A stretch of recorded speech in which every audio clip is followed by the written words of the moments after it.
Kitabu cha Zaburi mlango wa kwanza, kichwa cha somo leo kinasema heri mtu yule, heri mtu yule.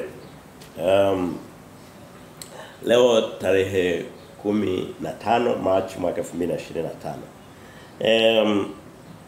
Ngoja nitangulie kidogo kwa habari za kitabu cha Zaburi tunachokianza. Kwanza nakumbuka wiki iliyopita tulimaliza kwenye Agano la Kale, tumaliza kitabu cha Mhubiri. Leo tunaanza kitabu kimoja hapo ambacho ni hicho kitabu cha Zaburi.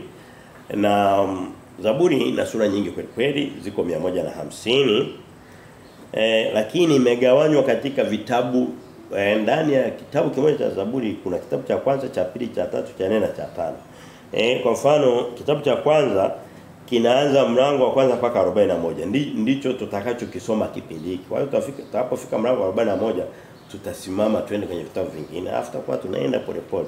Kitabu cha pili huko mbele Mungu atakapotupa neema na hata sasa ni katika neema hiyo tunaenenda kinaanzia mlango wa 42 mpaka mlango wa 72. Kitabu cha kwanza kitakuwa na milango 41.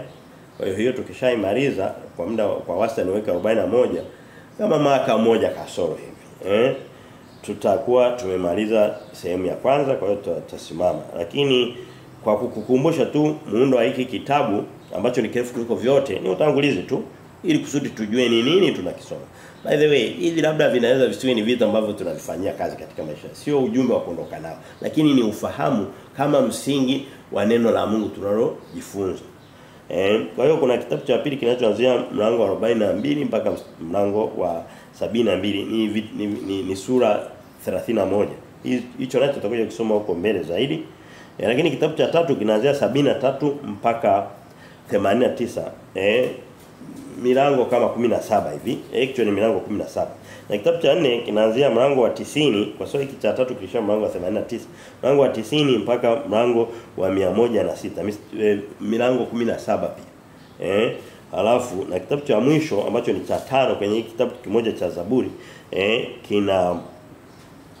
kinaanzia mlango wa 107 mpaka mlango wa 150, vitabu 44. Kwa hiyo ndivyo hicho kitabu kilivyoundwa.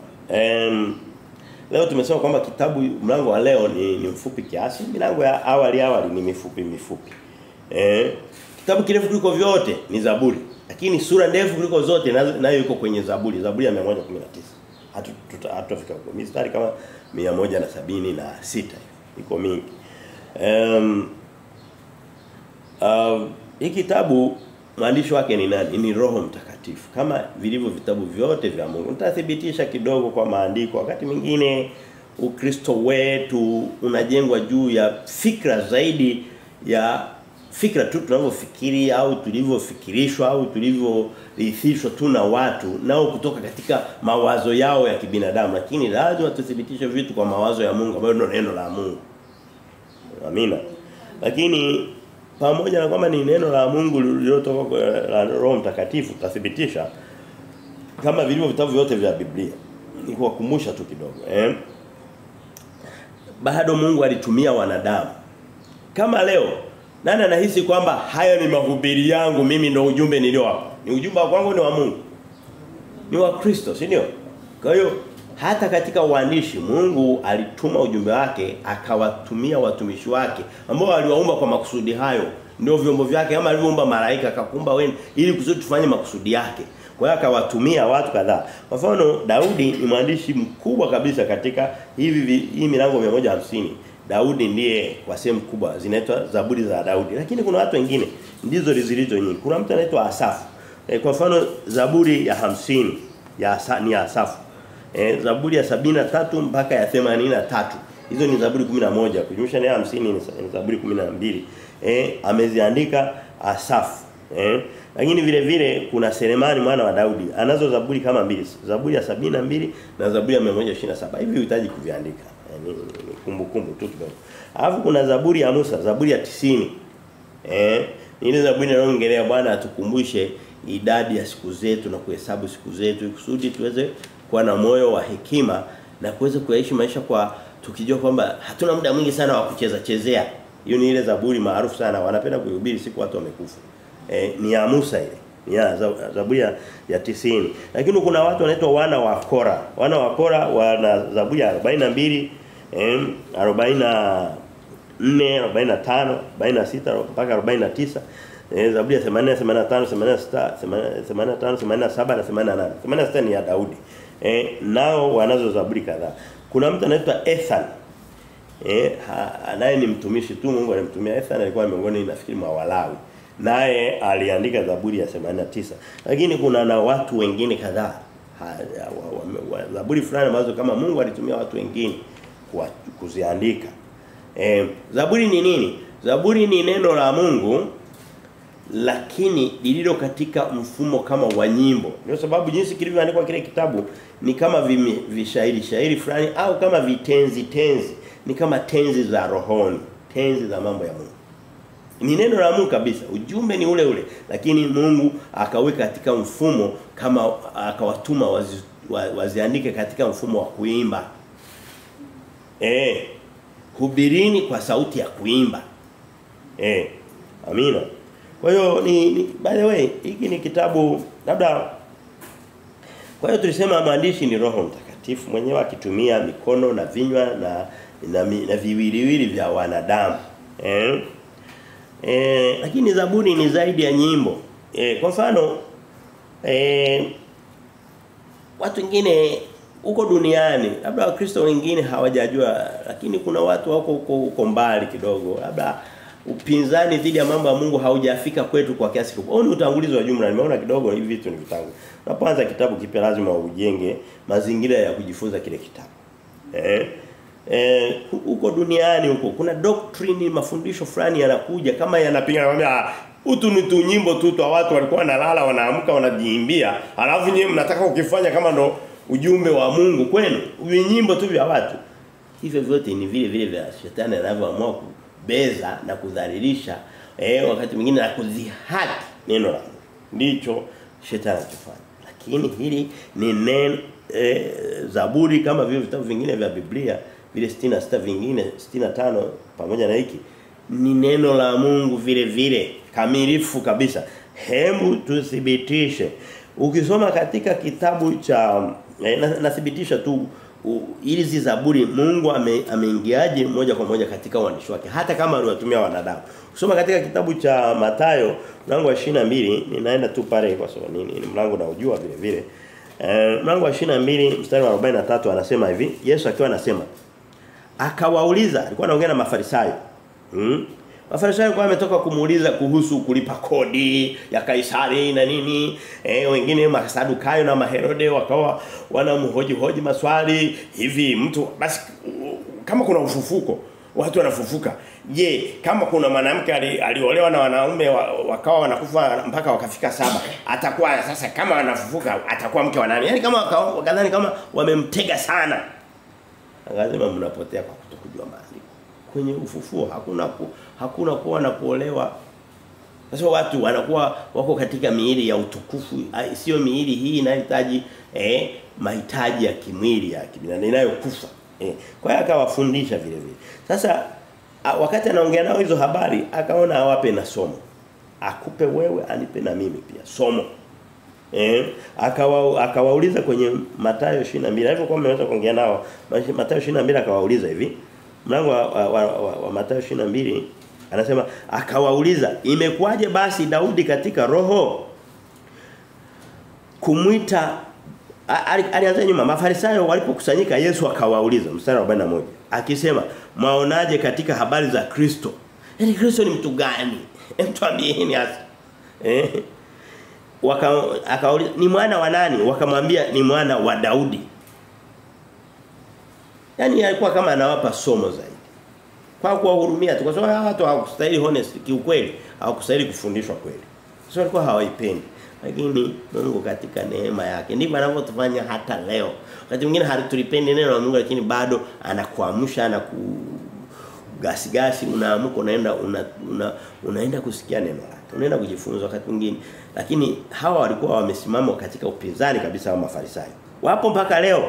Akawauliza baada ya kuwa amemwambia kwamba Kristo ni mwana wa Daudi, ni ukoo wa Daudi, yani ametokana na Daudi ni ukoo wa Daudi. Ametoka katika ukoo wa Daudi, amezaliwa katika Daudi. Kimwili ndicho alichojua.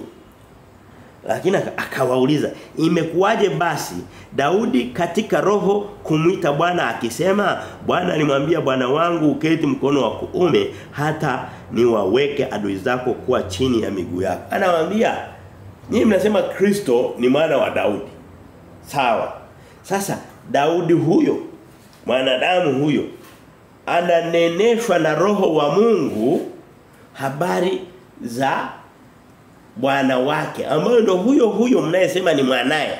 Sasa akawauliza, basi imekuwaje kama ni mwanae, tena imekuwaje huyo anamuita kwa njia ya Roho Mtakatifu, akineneshwa na Roho Mtakatifu? Kwa nini Daudi anamuita Bwana wake? Ujumbe alikuwa anapa ni kwamba kwanza Daudi hakunena kwa nguvu zake, aneneshwa na Roho Mtakatifu. Lakini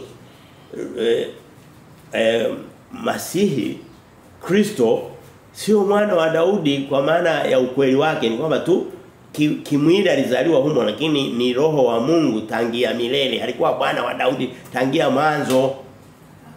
Kwa sababu anasema ni Bwana. Daudi anasemaje? Daudi anasemaje Bwana alimwambia Bwana wangu? Mungu alimwambiaje Kristo? Kwamba uketi mkono wangu wa kuume hata niwawekapo adui zako kuwa chini ya miguu yako. Haya maneno Daudi alikuwa ametoka kuyasema kwenye Zaburi ya 110. Huu utangulizi naomba tuupokee kidogo. Basi nishawaambia hivi. Na mimi najiambia. Na wewe unatufuatia kutokea mbali nakwambia, tujifunze kujua mambo mepesi na mambo magumu. Na sababu tulitoa ni kwamba shetani sio mtu sio nafsi nyepesi. Ina ufahamu, ina mafumbo, ina ushawishi, ina akili. By the way, ni akili zilizopotoka, lakini ni kama hivi vibaka wanatumia akili, hawatumia akili vibaka. Kibaka anaweza akaja akavunja nondo ngumu bila sauti kusikika hata meta 10 mbele. Ndizo akili za shetani. Lazima na sisi tukomae. Tuwe wepesi wa kuanza kujua haya mambo. Roho Mtakatifu ananenaje na wanadamu? Ili usudi ananenaje na mimi na wewe. Ndio maana huu ujumbe. Kwa hiyo ukisoma kwenye Zaburi ya 110 mstari wa kwanza tu anasema hivi, neno la Bwana kwa Bwana wangu, uketi mkono wangu wa kuume hata niwafanyapo adui zako. Huu ni thibitisho kwamba hii Zaburi ameisema Daudi. Zaburi ya 110 mstari wa kwanza. Habari za Bwana na Bwana wangu. Yesu katika Agano Jipya anarejea anasema huyu Daudi huyu haya maneno aliyasema katika roho.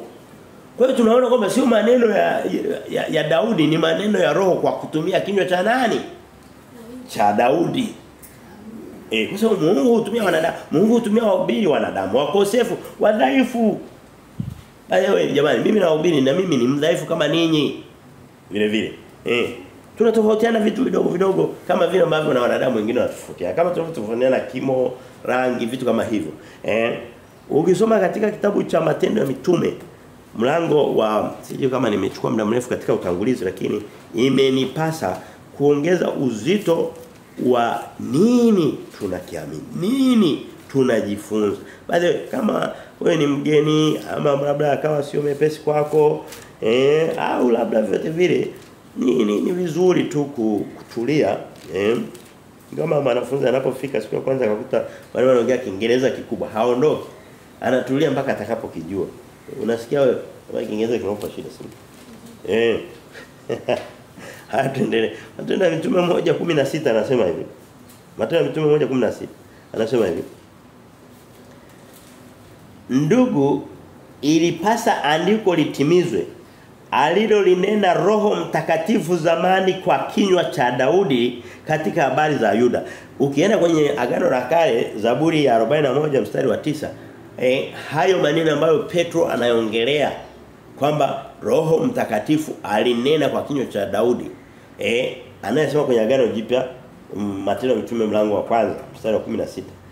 Ukienda kwenye Agano la Kale, Zaburi ya 41 unakuta hayo maneno Daudi aliyasema, lakini kulingana na Petro akinena pia katika roho anasema Daudi alineneshwa na Roho Mtakatifu. Hakunena maneno yake. Kwa hiyo unaona kwamba vyote na unaweza kusema pia kitu kingine. Zaburi ndicho kitabu kinachoongoza kunukuliwa, kutumiwa na wahubiri wa Agano Jipya kina Paulo, hata Kristo mwenyewe, kama neno la Mungu lililokuwa ndio msingi wa kurejea mahubiri yao. Sawa. Kwa hiyo tunaona kwamba ni kitabu kizito vile vile. Hata kama kimeandikwa kama nyimbo, kama tenzi.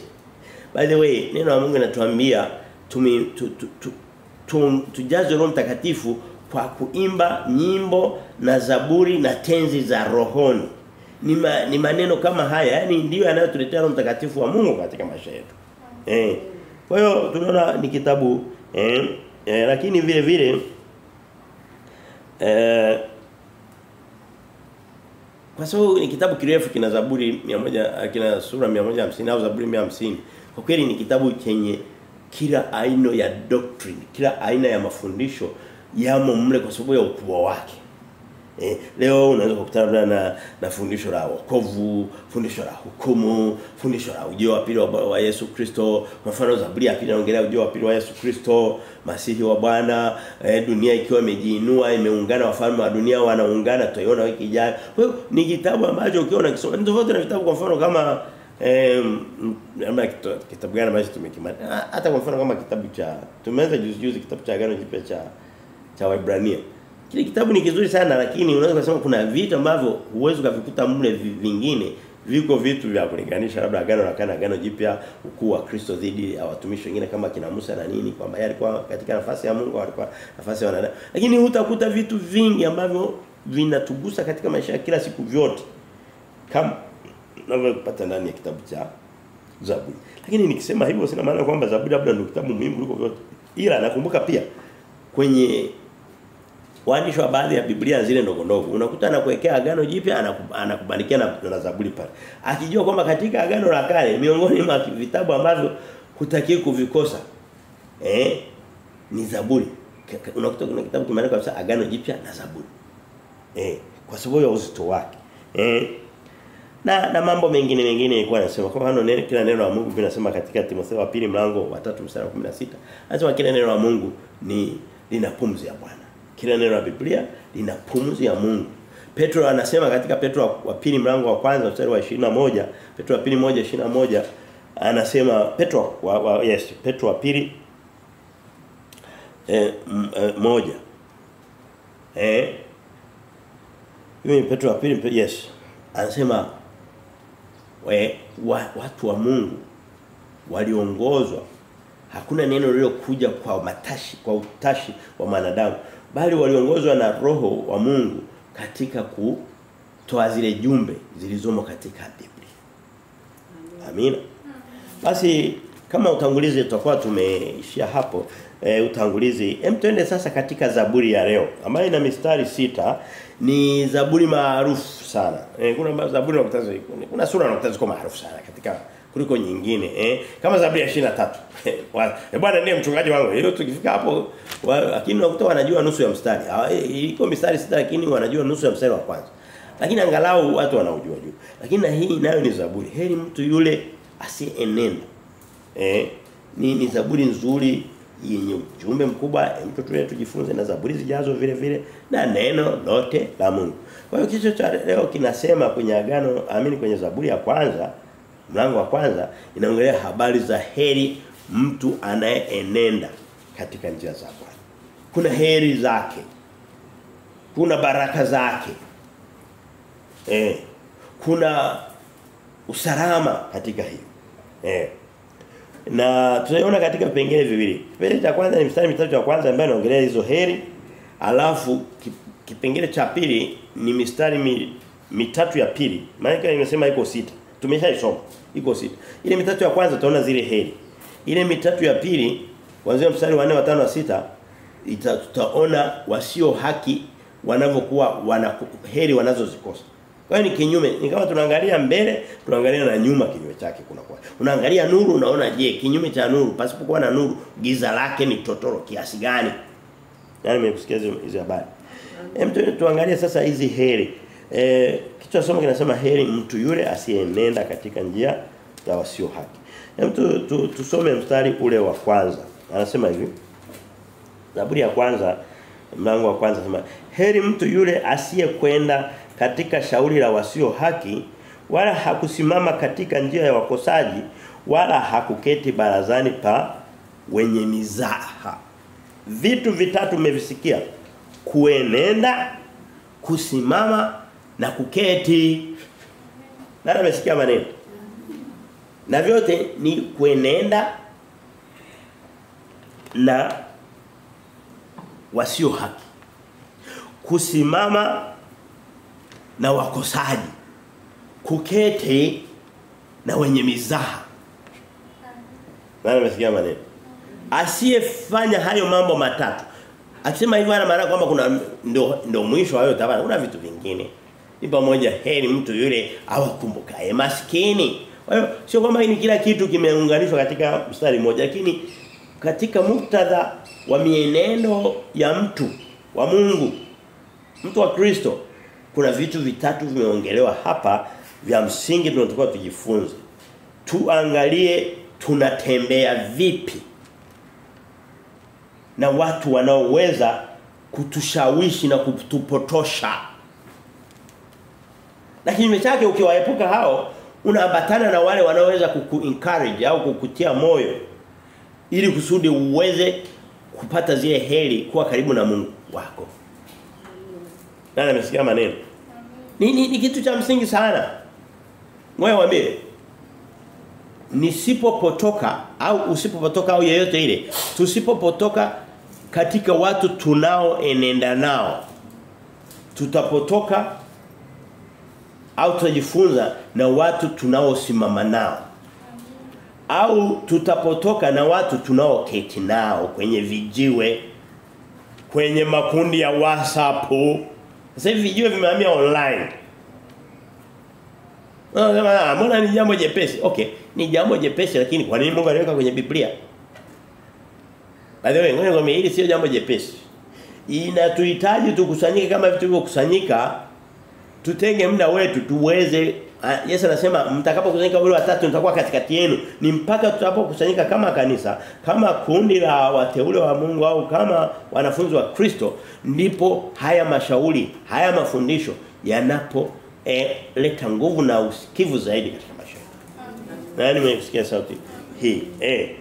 Kwa hiyo Mungu anaongelea dhidi ili kusudi tuwe na heri. Heri ni nini? Ni amani, ni ulinzi, ni baraka, ni afya, ni uzima, ni vitu kama hivyo, ni shibe, ni kufanikisha. Baadaye atasema kila kitu atakachokuwa na kigusa tu kitafanikiwa. Wewe mwambie, inaweza isifanikiwe kama wakati tunavyotaka au kwa kiasi tunachotaka au kwa namna tunayotaka, lakini kitafanikiwa kwa mapenzi ya Mungu. Mungu anatukumbusha katika mstari wa kwanza dhidi ya mambo matatu: kutembea na wasio haki. Rafiki zako ni akina nani? Mashosti zako, washikaji, wana wa kitaa, lugha ya mtaani, waangalia mpira wenzio, tawi la Simba, tawi la Yanga, maneno kama hayo, filamu, movie. Na sio lazima wawe ni wale watu ambao mnaongea nani anasikiza vizuri. Sio watu ambao utatembea nao, utakuwa nao, yani kutembea nao maana yake muda unapita mkiwa pamoja. Sio tu watu hai peke yake tunaowajua, jirani, rafiki na ni pamoja na wale entertainers, wale wenye kukuburudisha. Juzi nilipanda bodaboda. Mimi naziogopa lakini kuna mazingira bidii unapanda. Nikaona kijana amevaa ile, ni mtoto mdogo kabisa. Sasa kama afikisha 20. Nikamuuliza pale, nikasema wewe, hizi hereni, wewe si mwanaume, hizi hereni za nini? Ni utozi tu. Utozi ndio nini tuambie? Utozi ndio nini? Utozi. Kwa bisho. Bisho hamjaelewa navyo. Mabibi umeelewa maana ya bisho? Utozi. Ni maneno yani ni ujana, maonyesho, sifa, vitu kama hivyo. Niambia hawa mnao waiga, hao ndio unaotembea nao. Unatembea na Diamond. Diamond anatembea katika ushoga na akina P Diddy wa Marekani. Ameshafanywa, huwezi kumwita mke, itakuwa amemtukana huyo mke, huyo mwanamke. Ameshafanywa tu kichafu tu, kitu kichafu.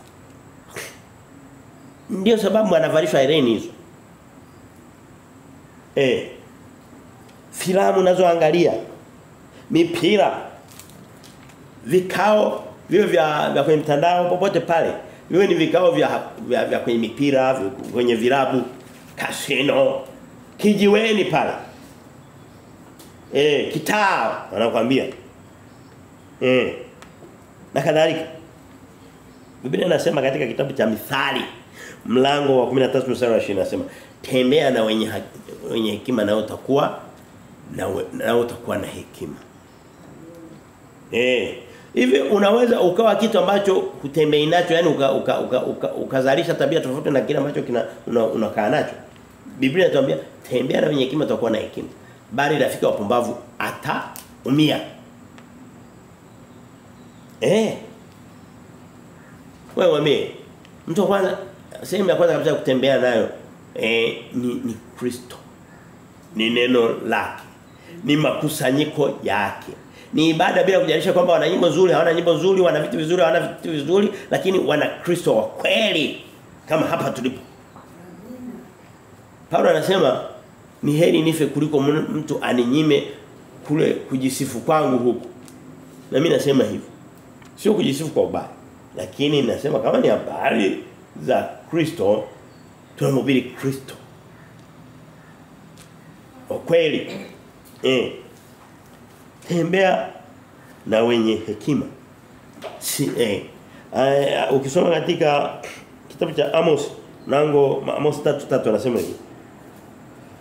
Je, watu wawili wanawezaje kutembea pamoja iwapo hawakupatana? Ukiona watu bado tuko pamoja na Zaburi ya kwanza mlango wa kwanza anaposema heri mtu yule. Kwa lugha nyingine, ole wake mtu yule anayefanya hivyo, heri mtu yule asiyefanya hivyo. So, ukishapata heri, kinyume chake ni ole. Anasema mtu mnayetembea naye ni lazima muwe mmepatana, agenda zenu zifanane, mashauri yenu yawe mamoja. Nasikia maneno. Usoma katika kitabu cha Wakorintho wa kwanza mlango wa 15 mstari wa 33 anasema hivi. Mazungumzo mabaya. Watu wanaotembea pamoja hawazungumzi. Mnakuwa vinavyosikika tu ni viatu na nani. Na kelele za miguu mnazopiga mkitembea. Hapana, mtakuwa mnaongea. Mtakuwa mnafundishana. Mtakuwa mnashawishiana. Mtakuwa mnashauriana. Baada ya kutembea, watu wanapotembea, baada ya kutembea watu wanakaa au wanasimama kwanza.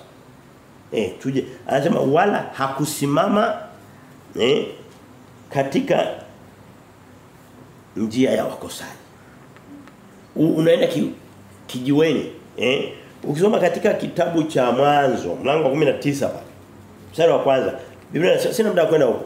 Biblia inasema Lutu alikuwa amekaa langoni mwa Sodoma. Maana yake watu wanatembea pamoja, wanafika sehemu fulani wanafanya nini? Wanasimama pamoja, wakimaliza kuchoka wanakaa pamoja. Wakimaliza kukaa pamoja wanakula pamoja, wanakunywa pamoja, wanashauriana pamoja. Heri mtu yule. Wewe nikukumbusha ndugu yangu. Unaweza kaenda katika undani wote lakini ujumbe ni mmoja tu. Na nakukumbusha najikumbusha na mimi. Ujumbe ni nini? Tunanyonya, tunafyonza kutoka katika wanaotuzunguka. Wawe ni watu hai, awe ni ndugu, awe ni rafiki, au wale wanaopatikana katika vyombo vya elektroniki, simu, TV, hata redio. Na vyombo vingine sasa hivi viko vingi. Kompyuta. Flash zina vitu. Amina. Kwa hiyo unaona watu wanatoka katika kutembea pamoja, wanapatana, wanafanya nini? Wanasimama pamoja. Wasio kutoenenda katika njia shauri la wasio haki. Kusimama katika njia za wakosaji. Wakosaji ni watu gani? Wadhambi, watu wasio na mawazo na Mungu, wasio na wokovu wa Kristo. Wala hakuketi barazani pa wenye misa. Hebu niulize, ndani ya lile kusanyiko la mipira wakiwa wanashangilia Madrid sijui anacheza na nani, sijui Simba anacheza na Yanga, sijui vitu kama hivyo. Pale kuna mashauri ya haki ya aina yoyote? Hapana. Aya, wale wamama mabinti wanaokaa saruni wanapiga story masaa 3-4 nokta mpaka naunguza chakula nyumbani. Wanashauriana mbinu nzuri. Kule ndani ya mavikoba kule hamna. Ni njia za wasio haki, ni mashauri yasio haki. Hem tusome mstari wa 2. Kwa hiyo tumeona nani mstari wa kwanza, tuangalie tunatembea na nani, tunasimama na nani, tunakaa na nani. Katika uzuri na katika ubaya.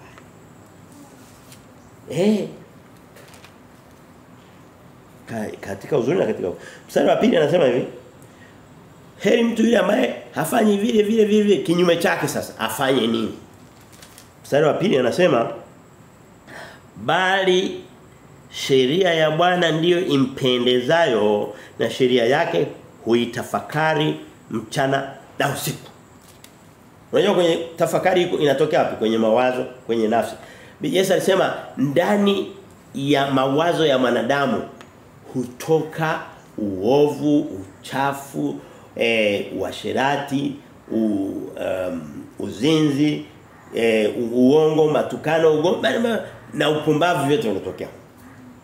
Sasa ili kusudi huko kusitoke hayo kwa kukaa na kutembea na kusimama na hao, yeye anasema tuweze kuipenda sheria ya Bwana. Sheria ya Bwana maana yake ni nini? Ni neno la Bwana. Ni Mwanzo, Kutoka, Mambo ya Walawi, Hesabu, Kumbukumbu la Torati, Yoshua, Waamuzi, Samueli Ruthi, Samueli wa kwanza na kuendelea mpaka Ufunuo. Hiyo ndio sheria ya Bwana. Agano la Kale na Agano Jipya. Anasema bali sheria ya Bwana ndiyo impendezayo na sheria yake huitafakari mchana kutwa. Mchana na usiku hicho. Asante. Huitafakari mchana na usiku. Wewe kufundisha nikuambie wewe Mkristo na mimi najiamini. Sio jambo jepesi. Hii dunia pia ina manani ina madanganyo yake. Ndio sio? Ina madanganyo yake. Sio madogo. Lakini Mungu hawezi katupa kitu ambacho anajua kabisa hatutakiweza. Ndio sio? Anatuambia kwamba tuwe na ukisoma sehemu nyingi, kwa mfano katika Kumbukumbu la Torati 17:17 anasema mfalme yeyote ambaye atachaguliwa kuongoza watu wangu, anasema ni lazima ajiandikie nakala ya neno la Mungu, asome humo siku zote za maisha yake mchana na usiku. Yoshua anaambiwa na Musa. Anasema Yoshua, unaingia katika nchi ya ahadi iliyotushinda kwa muda miaka 40. Mimi nanyosha mikono naondoka, sikuweza. Lakini watu hawa ndio walikuwa chanzo, tungeshafika zamani. Lakini wewe Mungu amekupa kibali uingie. Lakini ninachokuambia, neno kitabu hiki cha Torati. Torati maana yake ndio sheria. Yoshua mlango wa kwanza mstari, kitabu cha Yoshua mlango wa kwanza mstari wa 8. Anasema kitabu hiki cha Torati kisiondoke kinywani mwako. Kama unakisoma unakitafakari. Wewe mwambie Mungu hajasema kwamba tu tunaishi unaamka asubuhi uko kwenye Biblia. Sio hicho. Anachomaanisha ni kwamba wakati tunafanya mambo mengine kule ndani kwenye ufahamu wetu, nia zetu, mapenzi ya Mungu, neno la Mungu ya Mungu yawe ndio yanayotawala. Ndio. Mimi hivi karibuni nafikiri mpaka wiki nilikuwa nasafiri. Nimejifunza vitu vingi sana. Nimesoma kwenye basi nimesoma sura kama 4 5 6 kama 8 4 huku 4 agano la kale. Na wakati niko hoteli nilikuwa nasoma vitu hivi. Nimeandika maneno ya Mungu masomo 3. Je, ni sifa kubwa? Je, ninawaambia hivi kusudi mnione kama yule jamaa bwana yuko juu sana. Huyu ni mtakatifu sana. No. Ni kukutia moyo kwamba tunaweza tukafanya mfano upo leo hii. Sio akina Samueli peke yao, sio akina Musa na Ibrahim peke yao, na sisi tunaweza kufanya na bado tuna nafasi ya kufanya. Bali sheria ya Bwana ndiyo anaitafakari mchana na usiku.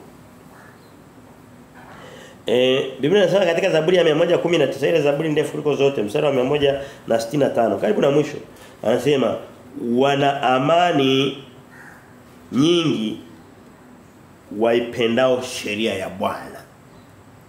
Hizo ndo heri, amani.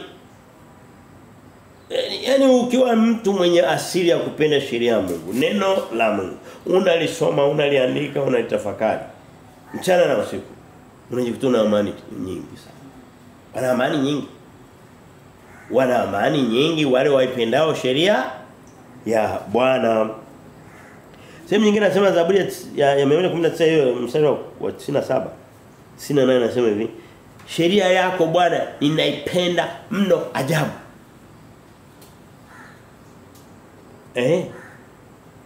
Tusome mstari ule wa 3. Kwa hiyo tunaona kwamba namna ya kuepuka kupata heri kwa kuepuka kuenenda kusimama na kuketi na wasio haki na mashauri ya namna yao. Lakini tukaona njia yake ni kufanya ni kuketi na kutembea na kutafakari sheria. Sawa? Mstari wa 3 anasema naye huyu ambaye sasa anaitafakari sheria ya Bwana mchana na usiku, si ndio? Naye atakuwa kama mtu uliopandwa kando ya vijito vya maji, uzao matunda yake kwa majira yake, wala jani lake halinyauki, na kila tendalo litafanikiwa. Maana yake ni nini? Nani alishawahi kuona mti uliosinyaa kwa sababu hauna maji, hauna nini? Alafu ghafla tusiweke na mbolea, uanze kumwagiliwa ule mtu unaanza kuwaje? Unastawi, unanemeka, unakuwa kijani, unakuwa mzuri. Mungu anatumia mifano. Anasema kama vile mti ambao uko sasa asubuhi, mchana na usiku unakunywa maji. Anasema na wewe na mimi. Sio ndo maji ndio neno la Mungu, ndio sheria. Ndio utakao tufanya nini? Utatustawisha na kuombea wewe unayetusikia kutokea mbali na sisi sote roho wako. Uweze kustawi katika maji ya Bwana. Ndio. Na sio kazi ngumu sana kivile. Wewe mwili huu ni mkorofi sana. Utajaribu kupigana nao. Biblia inasema roho i radhi lakini mwili ni dhaifu. Lakini je, tukubali mwili utushinde? Pana. By the way, mwili unapata msaada kwa shetani. Lakini roho inapata msaada kwa nani? Kwa Mungu. Nani mwenye nguvu zaidi? Hivyo kama una mataifa mawili yanapigana, moja linapata msaada kwa taifa kubwa, nyingine taifa kubwa. Kama hivi unavyoona unakuta vijitaifa vya Afrika vinapigana, kimoja kiko nyuma mbele ya Marekani, mwingine yuko mbele ya Urusi. Yule mwenye nguvu ndiye yule ambaye anakusaidia na kusukuma, ndiye upande wako utashinda. Wewe Kristo atashinda. Tusimame naye. Unasimamaje katika Kristo? Sio kusema niko na Kristo. Sio kwanza kumtamka mdomoni kwa kulitukana jina lake. Unajua kuna watu wengine wanamtukana Mungu wakidhani kwamba eti ndio bwana Mungu. Imeshakuwa ndio salamu. Hata wale watu wanaosalimiana salamu ya Kristo ukiwasomea Yeremia wataipokea?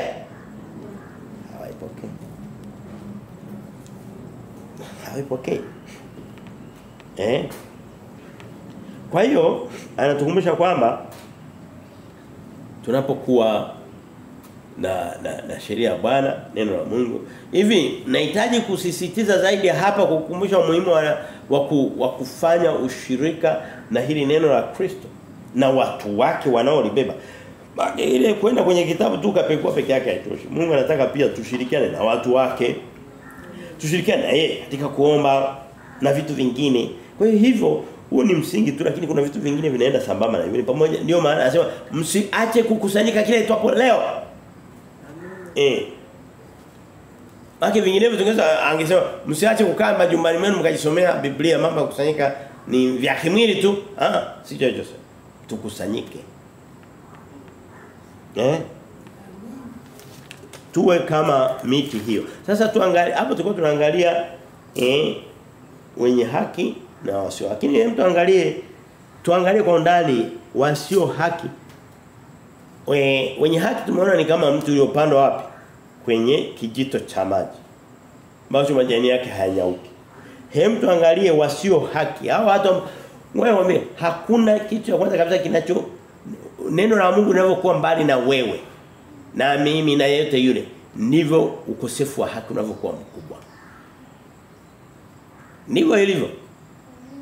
Na sio neno la Mungu hili la kuokota la kuchambua. Hawa wanakuambia watu wa makanisa wanakuambia sisi tumeokoka tunampenda lakini wasomee Isaya uone. Wanaweza kukukata msumeno wa shingoni. Wasomee Yeremia uone. Ni kama Wayahudi wanakuambia wana Mungu, lakini waambie habari za Kristo uone watakachokufanya. Watakuponda.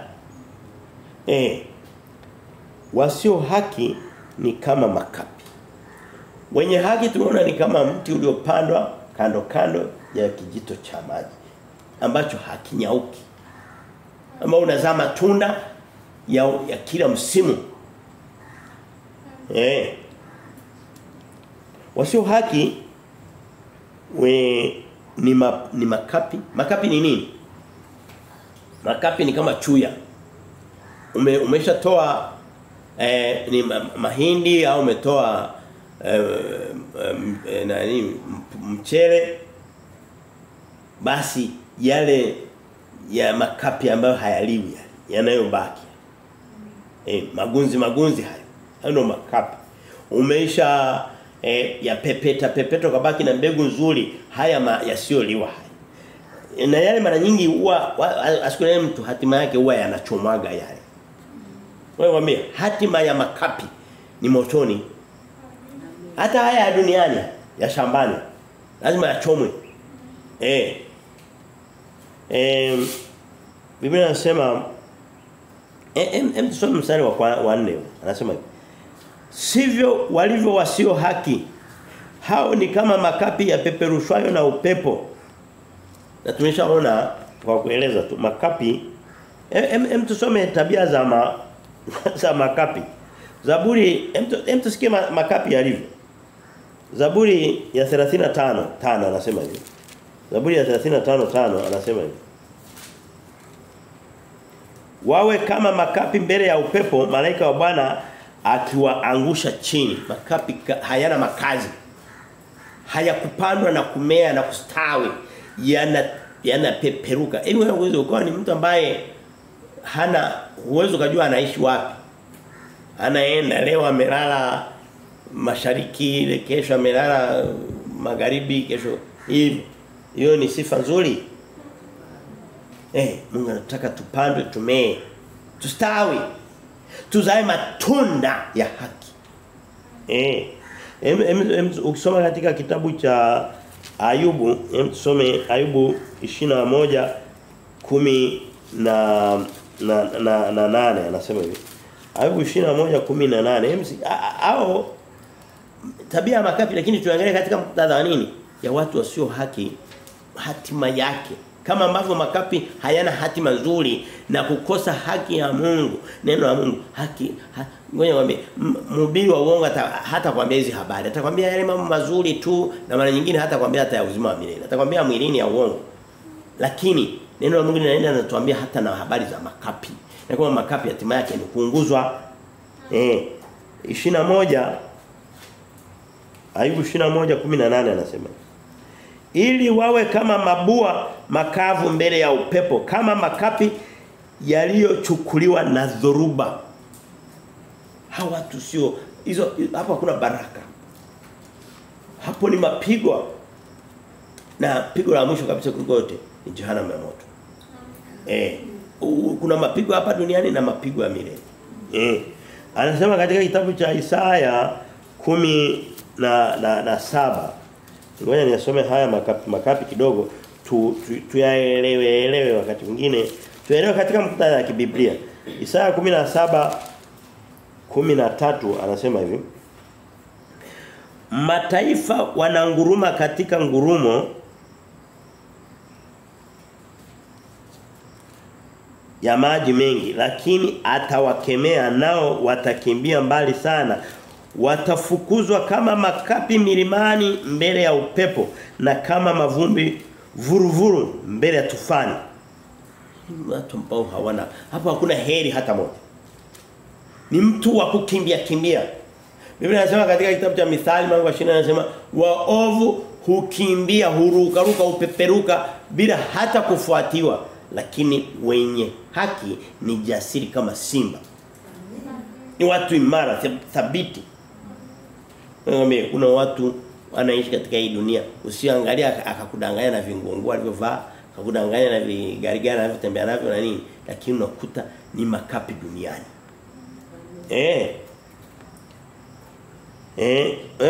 Tusikie hatima ya makapi ambaye anasema katika mlango wa Zaburi 1:4.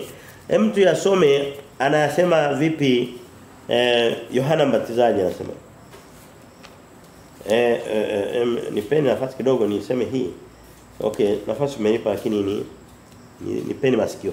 3:12 anasema hivi. Mathayo samani. Mathayo 3:10 ambaye akisema habari za Kristo. Alikuwa anasema nyuma yangu anayekuja ni mtu ambaye anasema ni mkuu kuliko mimi, sina hata uwezo wa kulegeza kamba za viatu, gidamu kiatu chake. Anasema ambaye pepeto lake liko mkononi mwake. Pepeto ni nini? Ni kitu kinachotofautisha makapi na mazao na mbegu, si ndio? Ambaye pepeto lake liko mikononi mwake. Tuanze mstari wa 11 anasema kweli nawabatiza kwa maji kwa ajili ya toba, bali yeye ajaye nyuma yangu yuna nguvu kuliko mimi, wala sistahili hata kuvichukua viatu vyake. Yeye atawabatiza kwa Roho Mtakatifu na kwa moto, ambaye pepeto lake liko mkononi mwake, naye atausafisha sana wanawake na kuikusanya ngano garani mwake. Hiyo ni taswira ya kutukusanya katika uzima wa milele. Ukisoma kwenye kitabu cha Ufunuo mlango 14 ameeleza hayo mambo. Garani, bali makapi atayateketeza kwa moto usiozimika. Hiyo ni jehanamu. Wewe hatima ya mtu asiye na Kristo, huyo ndo mtu asiye na haki.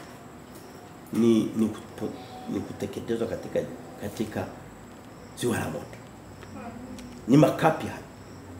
Wewe nikwambie, wewe Mkristo unasikia kutokea mbali, labda umekuwa Mkristo wa jina au wa kiukoo tu, umezaliwa kwenye ukoo wa Kristo, lakini kuja wewe siku moja kukata shauri la kumkiri Kristo kwa kinywa chake, na haina maanisha kwamba matendo yako tu mazuri au nini, na matendo mazuri yana nafasi yake katika maisha yetu ya mwilini, lakini kumkiri Kristo kwa kujua wokovu aliokupa kwa jinsi ya imani. Imani ni kitu ulichokisikia na kukiweka moyoni. Kama bado uko katika njia mbili pacha, hujachagua kulia au kushoto, mfanya hivyo mapema. Fanya hivyo mapema. Sehemu nyingine nasema seek ye the Lord while he may still be found. Tafuteni Bwana wakati anapokuwa anapatikana, wakati bado anapatikana. Ndicho anachotuambia. Ukisoma katika kitabu cha Marko mlango wa 9 mstari wa 44 mstari wa 46, Marko 9 anasema ni heri mimi, anasema ni heri tuwe tukatwe tuingie mbinguni tukiwa kigutu, hatuna mikono, hatuna miguu. Anasema mkono wako wa kuume ukikosea ukate. Unajua kwa nini kwamba tu tayari kupata maumivu kwa ajili ya kuchagua ufalme wa mbinguni. Ni heri uwe kigutu, ni heri uwe kiwete, ni heri uwe kuliko kutupwa katika jehanamu ya moto. Hiyo ndio makapi. Anasema ambapo moto wake hauzimiki. Na funza zake hazifi. Funza wake hawafi. Tusome mstari wa 5. Yaani yuko pamoja. Jamani ili somo la kwa sababu tumeona kuna kupandwa kama mti lakini tukaona kinyume chake ni makapi. Tumeona makapi yana hatima nzuri hapa duniani na hata mbinguni. Hatima yake Yohana ameeleza vizuri, anasema ni kutupa katika jehanamu. Mstari wa 5 anasema kwa hiyo wasio haki hawatasimama hukumuni wala wakosaji katika kusanyiko la wenye haki. Ili neno liko wazi. Biblia inaposema kusimama hukumuni anasema Bwana unihukumu, Bwana unihukumu. Anachomaanisha Biblia kusoma vizuri kabisa. Tatizo ni Kiswahili kilivyotafsiriwa. Anamaanisha Mungu uniweke katika upande wa haki. Anasema haya makapi hawa sio haki. Hawa ambao wamemkataa Kristo. Wiki ijayo mlango wa 2 tutakuwa tunaongelea dunia iliyojipanga dhidi ya Bwana na Masihi wake. Na wafalme wa dunia wameshirikiana. Hebu angalia ushirika ulioko katikati ya dini. Ushirika wa dini hizi zinakutanishwa na kumwamini Yesu Kristo au na kupinga wokovu wa Kristo. Katika kupinga wokovu wa Kristo. I can assure you kabisa. Na unahitaji kuwa na roho wa Mungu kiasi gani kuweza kujua yote. Viko wazi. Tunafumbua macho kidogo tu ya mwili ya rohoni.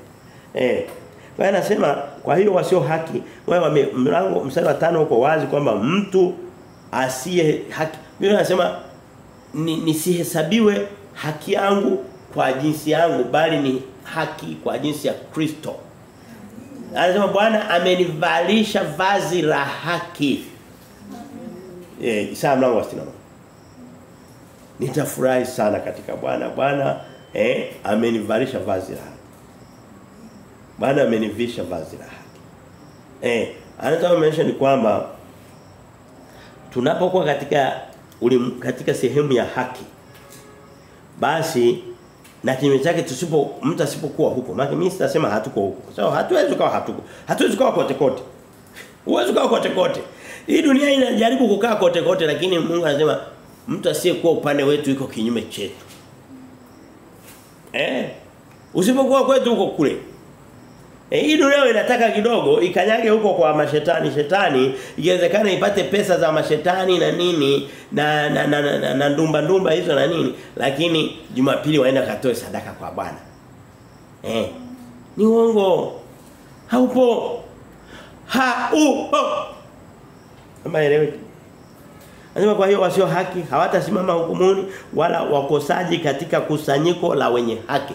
Anasema hawa watu hakuna nafasi ya kukaa katika kusanyiko la wenye haki ni watu waliokombolewa.